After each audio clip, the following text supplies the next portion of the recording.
to a story sparking outrage. 29-year-old Peter Bernardo Spencer, a Jamaican immigrant, was found fatally shot in the front lawn of a rural Pennsylvania cabin on December 12th, just hours after he was allegedly invited to the cabin by a white co-worker. Authorities say that Spencer was shot 9 times, and they're investigating his death as a homicide. There were allegedly 4 others at that cabin, including Spencer's co-worker, all of whom were white.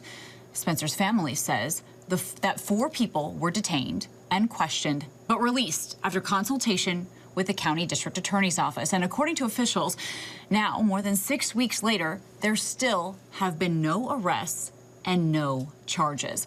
The district attorney's office told ABC News that it will not comment on the ongoing investigation, quote, out of concern for the impact that it may have on a case and any potential charges. And the Pennsylvania State Police also have not responded to ABC News' request for comment. And we're joined now by Conrad Spencer, Peter's father, and the family attorney, Paul Jubas. Mr. Spencer, first, let me say we're so very sorry for your loss, and we, of course, appreciate you both being with us tonight. Thank you. Mr. Spencer, while I know, thank you again for being with us. And Mr. Spencer, while I understand that many questions remain, can you tell us, to the best of your knowledge, what happened the night your son died? To the best of my knowledge, I can't give an answer as to what happened that night, other than the fact that his friend invited him and he went. And what I am told, that friend invited other friends. That's the best of our knowledge, other than the fact that police were called to the scene, I'm told, and they in turn call us, the family, and tell us what happened. But to know what happened on the scene of the night, we really don't know, and that's the answer that we need. Right. And Mr. Jubas, you have said that you believe this was racially motivated. Is that still your belief? It's entirely possible. Anytime you're dealing with a situation, drawn across racial boundaries, here in America, that's a definite possibility. But like Mr. Spencer just said, we haven't been told anything. We're in a situation where we're being forced to conduct our own investigation, into a situation that should have been open and closed. And to both of you, if you want federal agencies to get involved in this investigation and for the case to also be referred to the Pennsylvania Attorney General, if those things were to happen, what exactly would change? And then do you think you might actually get the answers or perhaps justice you're looking for? So it's our understanding that they are involved, and it doesn't change anything immediately.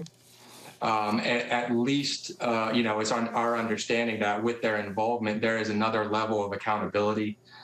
So to the extent that, it's not just the Venango County law enforcement that's handling this and the state police, there are federal agencies involved. But we still haven't received anything substantive, from any law enforcement agencies. And Mr. Spencer, we want to know a little bit more about your son. He was about to be a father, right? What did his future look like before this happened? Well, for the short time that I even became being invited with him, I was doing construction, and it was very fascinating. I can just remember the last job that we did. It was 2 days that we took and painted that whole house, and that brought in much more than some persons working in a 9 to 5 doing some other job. So it was perspective.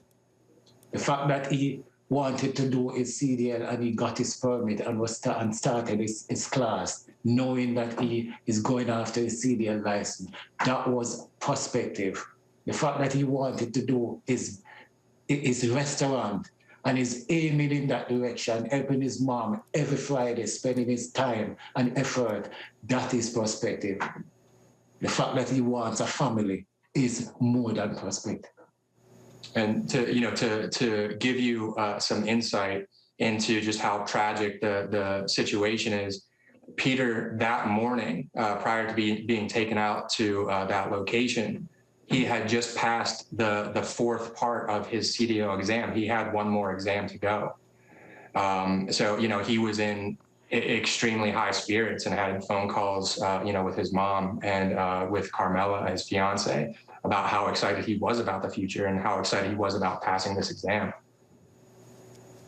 Well, thank you for sharing those memories with us, and we will, of course, stay on top of this investigation. Thank you both, Mr. Spencer and Paul Jubas. Thank you. Thank you. You're welcome. Hi, everyone. George Stephanopoulos here. Thanks for checking out the ABC News YouTube channel. If you'd like to get more videos, show highlights, and watch live event coverage, click on the right over here to subscribe to our channel. And don't forget to download the ABC News app for breaking news alerts. Thanks for watching.